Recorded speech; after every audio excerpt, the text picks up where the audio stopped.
Hey everyone, welcome to our channel, and in this video I want to show you how to create GIF on Viber. So if you want to create GIF on your Viber accounts, then you can just select the conversation like this, and then you just need to tap on the plus icon at the bottom left corner here.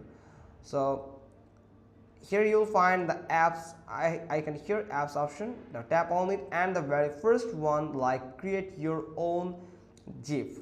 So you just need to tap on this icon to create a new GIF on Viber. So here you can see I have just created it like this one. Just I'm going to add a video just like this. So you can play it or record the video. I'm going to retake this video right now here, for example.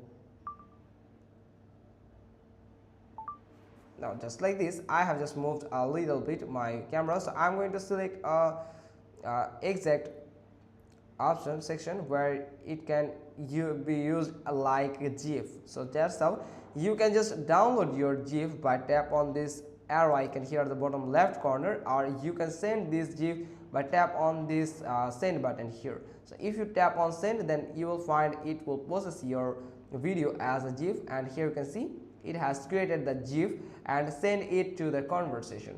So that's how you can just easily create a GIF on Viber. Hope you got this. If so, then give us a thumbs up, leave a comment below, and thanks for watching. Till next time.